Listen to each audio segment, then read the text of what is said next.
gente pensar sobre ele. É uma ferramenta a mais para você analisar o desempenho das variedades de cana e do manejo agronômico que nós estamos fazendo nas usinas. Então, preste atenção nessa mensagem que eu chamei de dicas para maximização de resultado no manejo varietal. Na verdade, não é só manejo varietal. Nós temos aí um trabalho de manejo de corte, manejo de colheita, olhando o aspecto margem de contribuição. A Márcia falou muito bem sobre a margem de contribuição. Eu vou dar um passo à frente na margem de contribuição para mostrar para vocês, inclusive, como que é complicado obter lucro numa usina e principalmente quando a gente não atenta para o manejo varietal. Tá ok? Vamos lá então. Esse trabalho foi feito domingo pelo Paulo, que é o nosso gestor na parte administrativa e financeira. Bom, vejam, o que nós temos hoje é muita gente acompanhando o nosso resultado através dessas duas características, o ATR da cana e a tonelada de açúcar hectare, que acaba redundando no açúcar, a tonelada de cana por hectare, que redunda no açúcar por hectare. Veja bem, não é normal a gente não ter nenhum parâmetro, mas esse parâmetro ele é muito genérico. Nós precisávamos ir um pouco além. E pensando nisso, nós fizemos uma análise bastante interessante que nós chamamos de valor econômico de variedades. O valor econômico da cana colhida, independente da variedade, mas serve para ajudar variedades. Vocês vão ver. Bom, lembrando que a margem de contribuição, aquilo que a Márcia mostrou, na verdade, a margem de contribuição, isso aqui não está funcionando. Isso aqui que muda, né? Perdão. A margem de contribuição, ela é a receita bruta que você obtém com a cana ou com o açúcar produzido no final, menos o custo de produção, inclusive o custo industrial. Tá certo? Então vamos lá. Partindo desse conceito, nós temos que considerar, então, quais são as premissas que nós levantamos. A Márcia mostrou rapidamente, elas são muito parecidas com essas nossas, tá? Nós temos aqui a produtividade, nós fizemos uma tabela que a produtividade oscila entre 40 e 120 toneladas por hectare, um ATR que vai de 90 a 130, aliás, a planilha que nós temos, ela vai até 150 quilos de ATR por tonelada, e a distância que nós trabalhamos, nós fizemos uma análise até 60 quilômetros. E a margem de contribuição, aquilo que eu falei, é a receita menos o custo. Nos custos, nós temos aqui os custos fixos, tá? 90% de rendimento industrial, considerando 10% de perdas gerais, um custo de moagem de R$30 por tonelada, tratos culturais de 2.800, arrendamento 3.300 por hectare e o plantio de 17.500 dividido em 5 cortes, R$3.600 por corte. Bom, para dizer, meu custo é diferente. Tudo bem, nós usamos esse, vocês podem ajustar de acordo com os seus dados, né, os seus custos. Evidentemente que varia bastante tratos culturais, né, e varia pouco o custo da moagem, e arrendamento, depende da região, o arrendamento é bem mais interessante. Bom, aí tem os custos variáveis que estão aqui também, né? Nós consideramos tudo em sacas de açúcar e fizemos uma análise geral de distância, para a gente entender como que a distância interferiria no nosso resultado. Parou aqui. Tá bom. Parou aqui. Deixa eu ver. Deixa eu testar de novo. Voltou. Bom, então, fizemos uma análise de sensibilidade para saber a receita bruta que uma variedade poderia proporcionar com essas informações. tonelada de cana variando de 40 a 120, que nós temos, ela vai bem mais além, mas não coube aqui. Consideramos um ATR fixo, nessa tabela de 130, mas nós temos a planilha preparada de 90 a 150, 160, entendeu? O açúcar por hectare, que proporcionaria em cada caso as perdas fixas, o rendimento industrial, que vai variando de acordo, tudo isso daí foi calculado, e a receita bruta a essas várias distâncias apontou ganhos variáveis, receita variável de R$10.000 por hectare até 30 mil. Claro, todo mundo sabe disso, é só para deixar vocês ao par do que foi feito. Tá? Então vamos lá. Não está mudando mesmo. As margens de contribuição que nós obtivemos, cruzando tonelada de cana com ATR a 30 km de distância. Tá? Variedades produzindo de 40 a 160 toneladas, de R$90, de ATR até 150. Observe que já no começo, com baixa produtividade, a margem de contribuição bruta, aqui nós não descontamos outros custos que eu vou mostrar para vocês. Já começou a dar vermelho ali, ó, até 70 toneladas, está muito difícil quando o ATR é baixo. Só vamos ter um equilíbrio bom a partir de 100 kg de ATR para cima, na receita bruta, na receita ou na margem de contribuição bruta, tá? Vamos em frente.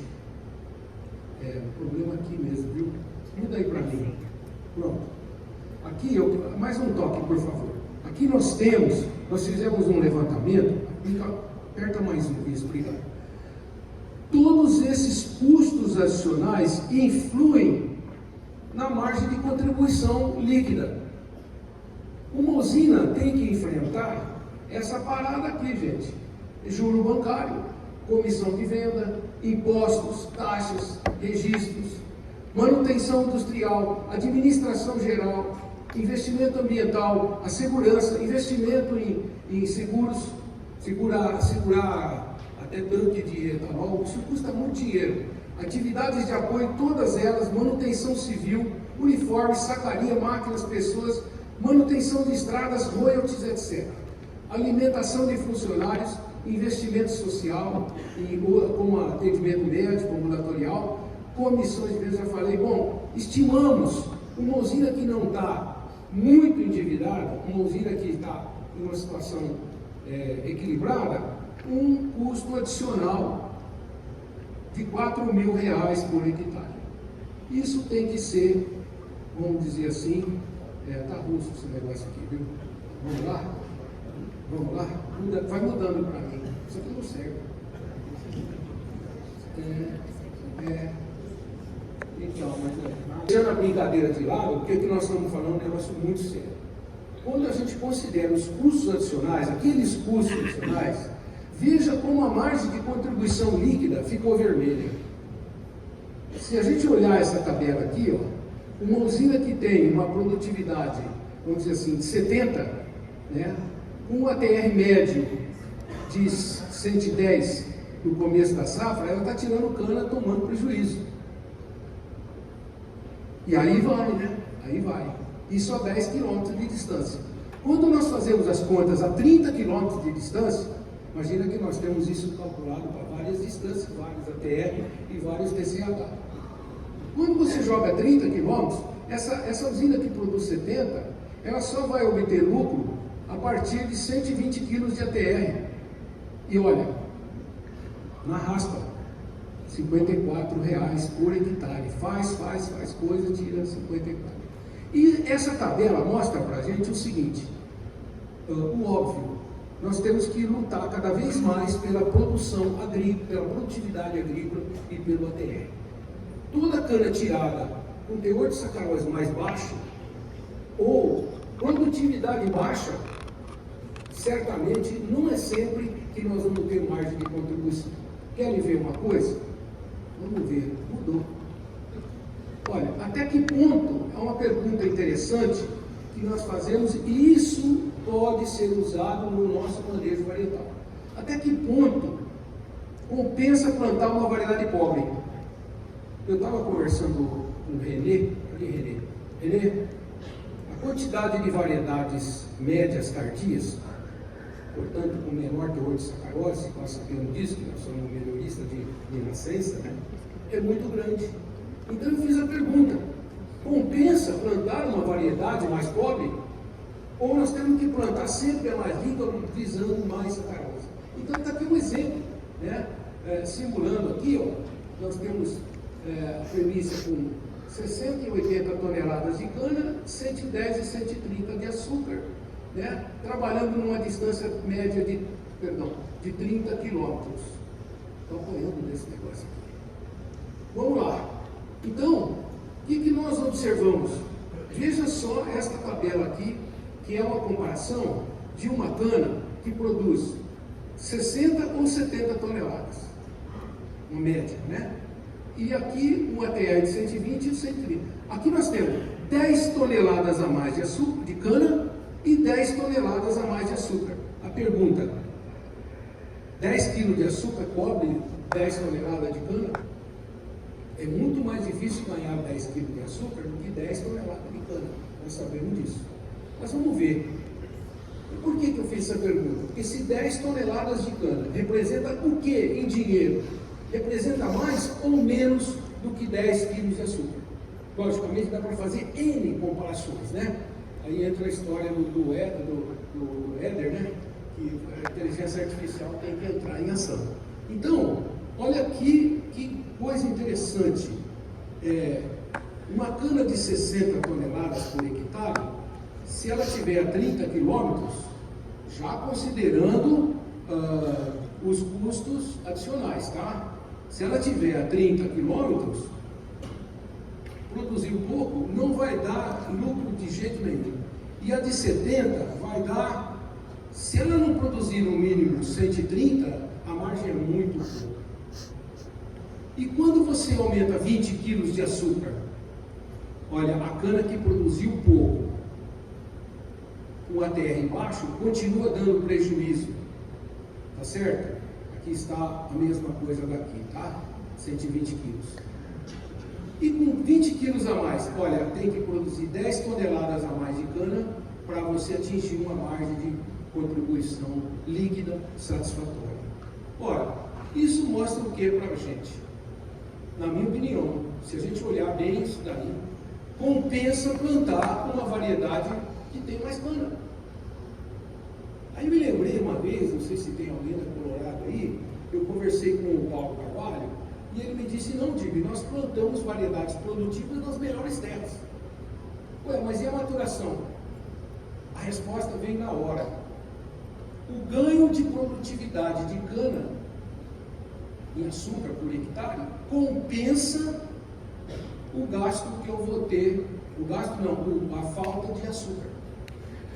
Faltou 10 quilos e eu tenho 10 toneladas a mais, as 10 toneladas a mais superam os 10 quilos de açúcar. Logicamente dá para fazer N comparações. Eu só trouxe esse exemplo para vocês verem que precisou ganhar 20 quilos para a gente atingir um nível satisfatório desde que tenha 70 toneladas por hectare. É claro, usinas que produzem abaixo de 70 toneladas estão no enrascado, porque nós temos cana durante quase, que não trouxe o quadro muito número, durante quase toda a safra ela toma prejuízo, metade da safra, depois ela começa a ter ganho, na média não dá lucro. Não é fácil, porque eu estou trabalhando com açúcar, que é o principal produto que nós temos hoje em termos de remuneração. Só para a gente avançar mais um pouquinho, se o controlador aqui permitir. Aí está. A interpretação é o seguinte: numa cana de 60 toneladas, com 10 kg a mais de ATR, não supera 10 toneladas de cana. Já falei. Então, é uma relação que antigamente o teor de açúcar era muito maior, era muito melhor. Uma cana distante, vamos plantar cana rica. Hoje, a quantidade de cana produzida supera a quantidade de açúcar que fica faltando, o ATR que fica faltando. Então, a cana tardia é mais pobre, se ela produzir bem, se você alocar bem a variedade tardia mais pobre, você cobre a falta de açúcar na cana. Então fica evidente que importante, claro, os dois, né? Mas importante é ter produtividade. Por isso, todo esse exercício de alocação varietal por ambiente de produção que nós fazemos. O fornecedor. E o fornecedor, Gustavo? O fornecedor não vai gostar dessa história. Mas e a remuneração? É o ATR médio. Ainda é, né? Espero que continue que melhore. Mas aí é isso aí. Bom, só para a gente dar sequência, uma variedade para produzir as mesmas 60 toneladas, se tiver 20 quilos a mais, repetindo, o resultado favorece a cana mais rica. Só com 20 quilos de açúcar a mais é que nós cobrimos a falta de 10 toneladas de cana. É a equivalência cana-açúcar. Cana vale mais do que açúcar.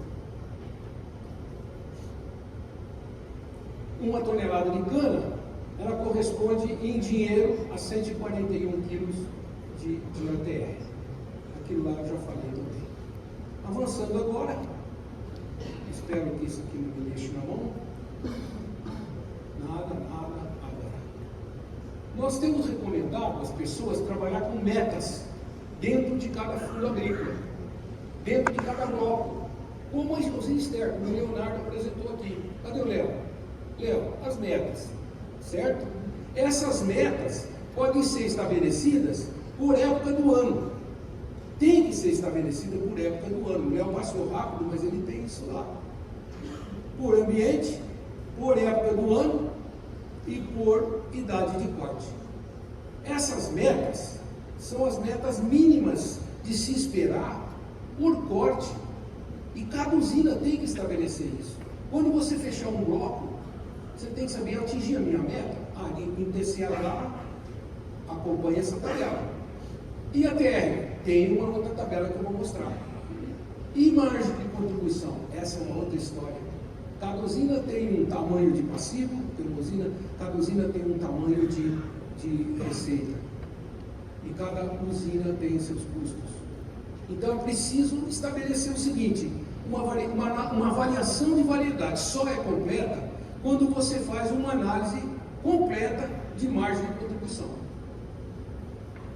Precisa analisar as variedades pela margem de contribuição, não somente pelo TCH, pelo TAH, pelo ATR. Vocês têm que analisar cada bloco de produção se deu aquilo que você esperava. Por isso eu trouxe esse negócio de metas aí para vocês darem uma olhada. Uma coisa puxa a outra, tá certo? Então teríamos que ter metas para o ano todo, como disse o Léo, meta para início de safra, meta para meio 1, meio 2 e final. Que a curva de maturação faz assim, mas a produtividade cai. Você não pode comparar uma cana que produz pouco no final de safra com uma média que envolve canas de primeiro e começo de safra. Tá? Então, já que eu não consigo mudar, acho que eu vou parar, porque não é possível. Dá para estabelecer também metas de ATR. Metas de ATR a gente não pega por estágio de corte, mas a gente considera que por ambiente de produção tem grandes diferenças. Um lugar onde o solo é mais fértil, em começo de safra, o teor de sacarose é menor. Que nem áreas de vinhaça, áreas de boa matéria orgânica, entendeu? Então dá para também estabelecer metas de ATR. Tem que estabelecer meta de cana, meta de ATR, meta de margem de contribuição, que considera o açúcar por hectare. Bom, e aí, se isso aqui deixar, pronto. Metas de TH. Cada local tem que ter uma meta. E não adianta só trabalhar com isso. Vocês têm que trabalhar com grana. Está dando lucro? Essa variedade está me dando lucro? Tem que fazer conta. A 9007 está estourando a boca do balão? Faz a conta. Dá para fazer? Claro que dá. Hoje a inteligência artificial pode nos prover de todas essas informações. Para o Excel dá muito, dá mais trabalho. De qualquer maneira, nós temos que olhar pelo lado econômico uma variedade. A variedade é boa não só quando ela é altamente produtiva, claro, mas ela tem que dar lucro. Dentro do contexto da empresa, seus custos, seus gastos, sua receita final. Eu acho que vocês têm que se entrosar nisso. É assim que a gente evolui, olhando o lado econômico. Não adianta só ser cientista, nós temos que mostrar resultados. O patrão vai ficar mais contente na hora que a gente falar a linguagem dele. Ok? E terminando, vamos. A pergunta que eu vou deixar aqui é o seguinte: será que podemos estabelecer metas de margens de contribuição para cada bloco de colheita e analisar qual variedade seria mais lucrativa para ser cultivada em cada local? A resposta é sim, pois isso é uma evolução na gestão agrícola e no manejo de variedades. É isso aí. Vamos lá? As conclusões que nós já vimos, para que serve tudo isso que eu falei? Né? Eu já citei. Determinar as variedades mais lucrativas pela margem de contribuição, considerando o ambiente de produção, a época de corte e a distância. Estabelecer metas mínimas para cada bloco. Meta mínima, o que passar disso é ganho tecnológico. Comparar variedades pobres produtivas com as variedades ricas, porém menos produtivas, que é comum acontecer isso. Selecionar novas variedades com base na margem de contribuição. Isso é importante, sabe? A margem de contribuição líquida, melhor ainda. Analisar em que condições as variedades mais pobres podem ser e devem ser plantadas. Quanto mais longe, diminui o lucro, mas dá para saber uma variedade muito produtiva se ela cobre a falta de açúcar com produção de cana. Tá bom? Temos também esse mesmo sistema de planilha, a gente pode usar para calcular quanto eu posso pagar pelo arrendamento. Se eu tenho meta por ambiente, por época de colheita, por ATR, é só jogar na equação, ela vai dizer, vai dar lucro ou não vai dar lucro. Aí você sabe quanto você pode pagar. E aqui no caso eu estou considerando a avaliação agroindustrial, tá?